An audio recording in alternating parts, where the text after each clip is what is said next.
How God set you on the right direction. Even when you take wrong decisions, there is one decision you still replay in your head, the one you wish you could undo, the one that still whispers at night, you ruined it.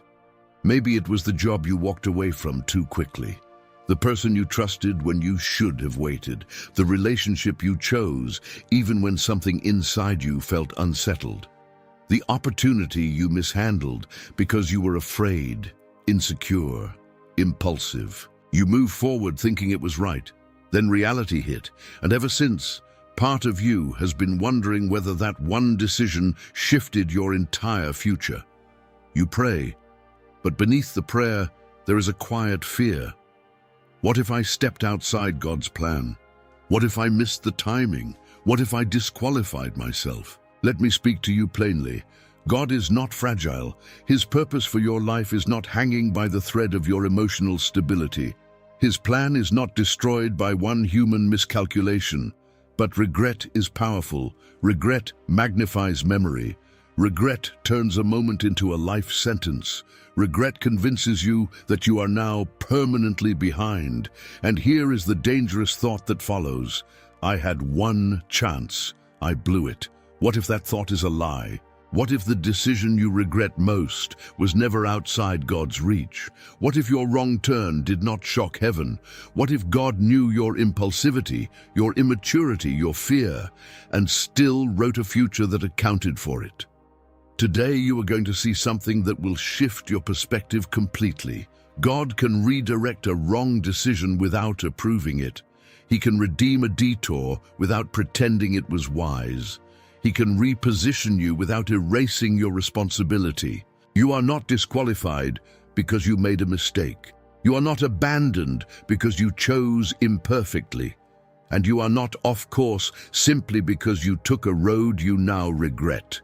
But to understand that, we must confront the myth that has been haunting you. The myth that one wrong decision can destroy your destiny. There is a quiet belief many people carry, but rarely confess. It is the belief that destiny is fragile, that one wrong move can permanently derail God's plan. This belief creates fear-driven Christianity. You begin to live terrified of making a mistake. Every decision feels like walking on glass. One misstep and everything collapses. But if your destiny can be destroyed by a single imperfect choice, then God is smaller than your humanity. In Proverbs chapter 16, verse 9, it says that a person plans his way, but the Lord directs his steps. Notice the tension. You plan, you decide, you move. But above your planning, above your decisions, there is divine direction. This does not remove responsibility. It elevates sovereignty. You made choices, some wise, some rushed, some emotional, but none of them surprised God. He did not discover your mistake after you made it. He was already aware of your tendencies before you were born. If one decision could permanently destroy your destiny, then Peter would have been finished after denying Jesus. David would have been disqualified after his failure. Moses would have been erased after his impulsive act. Yet their stories continued. The myth says you ruined it. Truth says you are still in process. The fear says you stepped outside the plan. Reality says God's plan is larger than your single moment. But here is the next layer that we must address. If destiny is not destroyed by one mistake, then how exactly does God operate above our impulsive decisions? God's sovereignty is greater than your impulsivity. You made that decision in a moment. God saw it before you were born. That alone should shift something inside you. We tend to think of our mistakes as interruptions in God's plan, as if heaven had to pause, adjust, and recover from what we did. As if God reacted to your impulsivity instead of already accounting for it. But God does not react the way we do. He operates from eternity, not from panic. In Psalm chapter 139, verse 16, it says that all the days ordained for you were written before one of them came to be. That means your weaknesses were not hidden from Him. Your personality, your tendencies, your blind spots were not secrets. He knew your impatience. He knew your emotional patterns. He knew the decision you would later regret, and he still called you. Sovereignty does not mean God forced your decision. It means he is not limited by it. You chose. You acted. You moved without clarity. That was human agency, but above your agency, there is divine oversight. Above your impulsivity, there is eternal wisdom. Above your limited perspective, there is a God who sees the entire road. You thought that moment defined everything, but to God, it was one scene in a much bigger story. Here is what sovereignty really means. God is not scrambling to fix your life. He is weaving it. He does not excuse your mistakes. He does not celebrate poor judgment, but he is never threatened by them. You regret the decision because you only see the immediate outcome. God sees the long-term shaping. You see loss. He sees formation. You see delay. He sees preparation. And here is something that may confront you.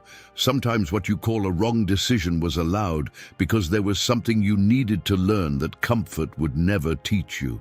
Sovereignty does not remove consequence. It ensures purpose within consequence. You were never powerful enough to cancel God's calling on your life. You were never influential enough to override his design. But this leads to an important tension. If God is sovereign and you are responsible, then what about the consequences you are now living with? Are they proof that you stepped outside his will? Or are they part of something deeper? The difference between consequences and catastrophe. This is where many people collapse emotionally. You made a decision. It produced consequences. And now you assume the consequences mean catastrophe. You assume the damage means destiny is broken. You assume the hardship means God has withdrawn his hand. But consequences are not the same as catastrophe. Consequences are the natural result of human choices. Catastrophe is the belief that everything is now permanently ruined. Those are not the same thing. In Galatians chapter 6, verse 7, it says that a person reaps what he sows. That is reality. Choices produce outcomes. Actions create impact. There is no spiritual maturity in pretending otherwise. But here is what that verse does not say. It does not say that what you reap destroys God's ability to redeem. It does not say that the harvest cancels his promises. You may be living with outcomes you wish you could reverse. Financial strain, emotional wounds, broken trust, lost opportunities. That is consequence. But consequence does not equal divine abandonment. David faced consequences for his failure, yet his calling did not vanish. Peter faced humiliation for his denial, yet he still became a pillar of the early church. The consequence shaped them. It did not erase them. The enemy wants you to confuse pain with proof that you are disqualified. Pain says this is hard. Shame says you are finished. Pain is temporary. Shame is a narrative, and the narrative is the real battlefield. What you are experiencing may be difficult. It may require rebuilding. It may require humility. But it is not evidence that God stepped away. Sometimes consequences are classrooms. They teach wisdom. They deepen discernment. They slow impulsivity. They mature perspective. Catastrophe is final. Consequence is formative. You are not in a catastrophe. You are in a chapter. And if this chapter is forming you instead of finishing you, then there is something powerful happening even in the detour. So the real question becomes this: if consequences can be formative, how exactly does God use detours as development rather than destruction? How God uses detours as training grounds. You thought it was a wrong turn. God saw it as a training ground. When you stepped into that decision, you believed it was either success or failure. You did not imagine it could become preparation. But God is not limited to two categories. He can turn what you misjudged into what develops you. A detour feels like delay.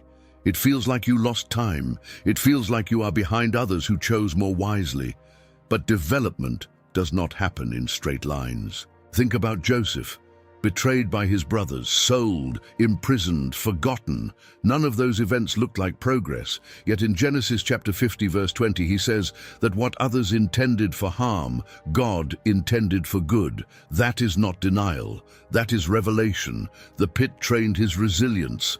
The prison trained his leadership. The delay trained his humility. The detour built the capacity that destiny required. You regret that season because you only see what it cost you. God sees what it built in you. The job that failed taught you discipline. The relationship that collapsed exposed your insecurities.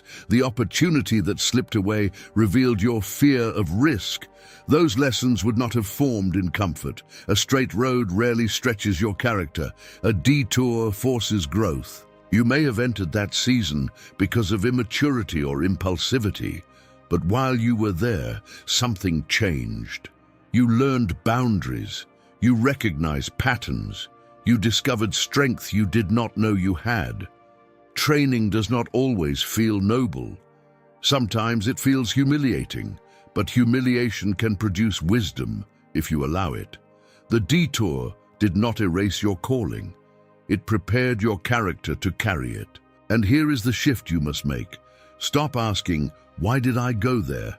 Start asking, "What was formed there?" Because if something was formed, then nothing was wasted. But formation alone is not the full story. There is another layer to how God works when you step wrong. He does not only train you, he repositions you, and repositioning changes everything. The redemptive power of repositioning. Sometimes God does not remove you from the outcome of your decision. He repositions you within it. That is a different kind of redemption. You expected reversal. You prayed for erasure. You asked God to undo what was done. But instead of reversing the event, he shifted your perspective, your environment, your alignment. Repositioning is not denial of what happened. It is strategic placement after what happened. Think about Peter. He denied Jesus publicly. That failure was real. It had emotional weight. It carried consequence. Yet in John chapter 21, verse 15 to 17, Jesus did not erase Peter's denial.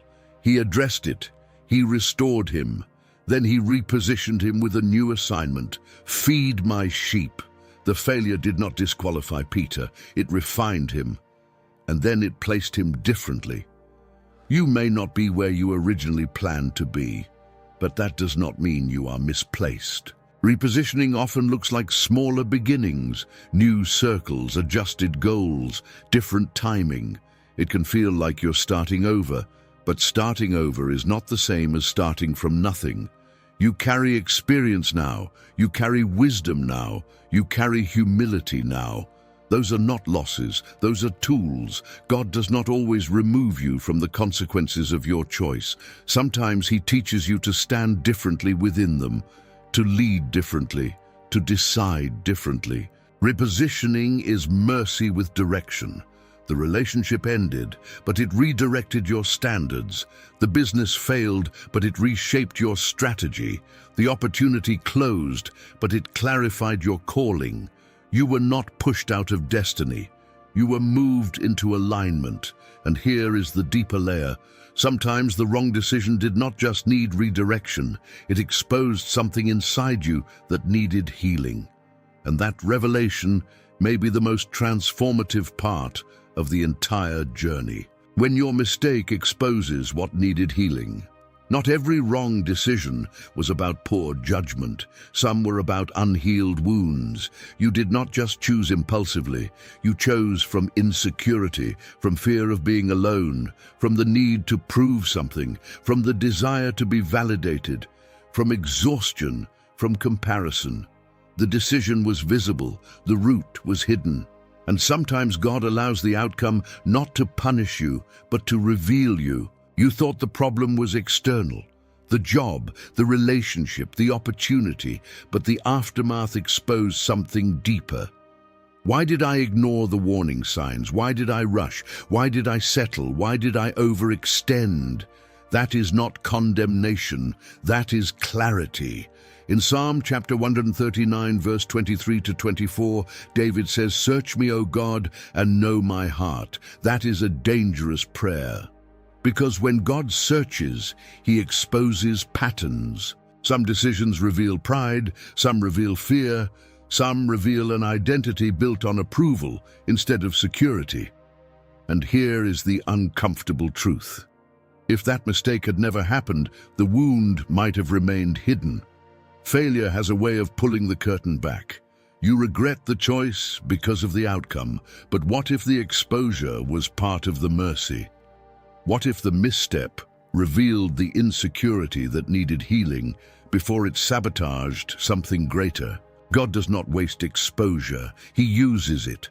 When a wrong decision surfaces an inner weakness, you now have the opportunity to confront it instead of carrying it into the next season. You are not just being redirected, you are being refined. And here is what makes this powerful. Even when you were operating from insecurity, fear, or immaturity, there was still something protecting you. There were boundaries you did not see, limits you did not control, doors that closed even when you pushed. There was an invisible hand guiding you anyway, the invisible hand that was guiding you anyway. You thought you were completely on your own in that decision. You thought it was all you, your choice, your risk, your mistake. But look closer.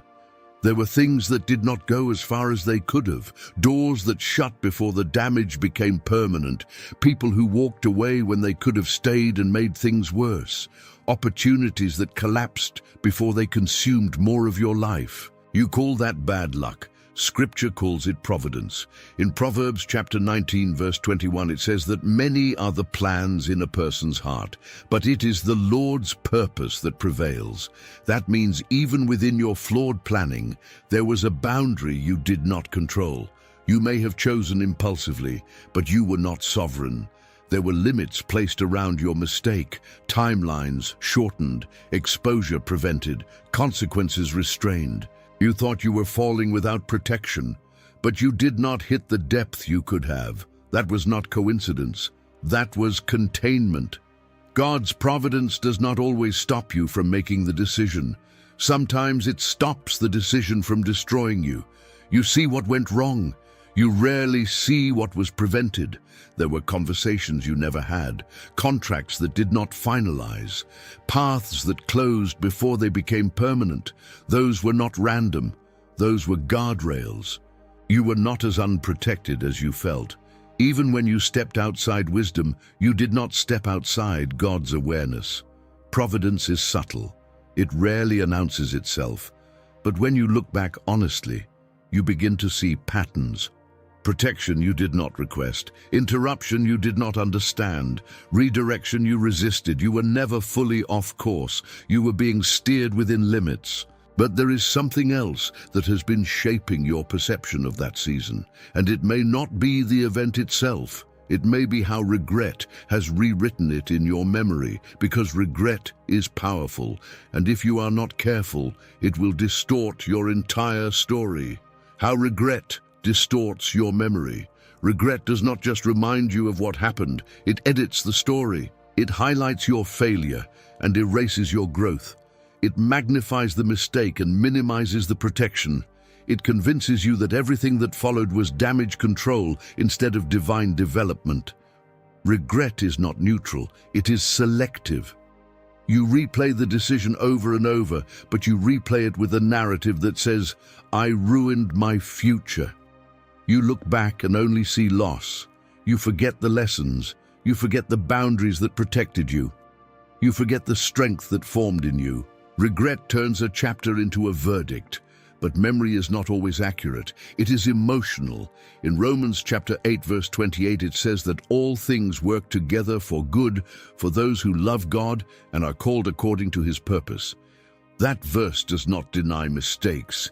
It declares that nothing escapes redemptive possibility. Regret will tell you that if you had chosen differently, life would be perfect. That is fantasy. You cannot compare reality to an imagined version of events that never existed. You assume the other path would have been smooth. You assume the alternate decision would have produced no struggle. That is illusion. Every path carries formation. Every season shapes something. Regret narrows your vision to what went wrong. Wisdom expands your vision to what was built. If you allow regret to dominate, you will walk forward with shame as your identity. But if you reframe the narrative, you will walk forward with maturity as your strength. You are not the person who made that decision anymore. You have grown, you have learned, you have adjusted. The event did not define you, it refined you. And now comes the mature step. You must take responsibility for what was yours without allowing shame to rewrite who you are, because responsibility strengthens you. Self-condemnation weakens you. Taking responsibility without losing confidence. This is where maturity is tested. You cannot blame everyone else. You cannot pretend it was all fate. You cannot spiritualize what was clearly your decision. Growth begins when you say, "I chose that." But ownership does not mean self-condemnation. There is a difference between accepting responsibility and adopting shame as an identity. Responsibility says, "I made a mistake." Shame says, "I am the mistake." Those are not the same sentence. In 1 John chapter 1 verse 9 it says that if we confess our sins, he is faithful and just to forgive us and cleanse us. Forgiveness does not erase accountability, it restores identity. You can admit you were impatient, you can admit you were insecure, you can admit you moved too quickly, but you do not have to carry that season as your permanent label. Confidence is not pretending you were flawless. Confidence is knowing you are still called despite your flaws. You learn from the decision. You adjust your patterns. You seek counsel next time. You slow down where you once rushed. That is responsibility. But you refuse to let the mistake define your future capacity. That is confidence. God does not ask you to ignore your past. He asks you to grow from it. The enemy wants you to stay in the loop of replay and regret. God wants you to step into alignment and maturity. When you take responsibility without losing confidence, something powerful happens. You stop being fragile. You stop being afraid of future decisions. You begin to move with wisdom instead of fear. And here is where everything shifts. The very thing that once embarrassed you can become the foundation that strengthens someone else. Because God does not waste failure, He transforms it. When God turns your failure into foundation, there comes a moment when you stop hiding that decision and start understanding it. What once embarrassed you becomes part of your authority. What once humbled you becomes the reason someone else trusts your voice. What once broke your confidence becomes the place where wisdom was born. God does not decorate perfection. He builds platforms on redemption. You thought that failure disqualified you, but the very pain you walked through gave you language. It gave you empathy. It gave you depth. You can now speak to someone standing in the same confusion you once stood in and say, "I understand." That is not theory. That is testimony. In 2 Corinthians chapter 1 verse 4 it says that God comforts us in all our troubles so that we can comfort others with the comfort we ourselves received. That means your struggle was not isolated. It was preparation for impact. The wrong decision shaped discernment. It sharpened your sensitivity. It deepened your dependence on God. It forced you to grow in ways success never would have. Foundation is formed under pressure. You were embarrassed. You questioned yourself. You wondered if you could ever lead, build, trust, or try again. But what if that season stripped away pride and replaced it with substance?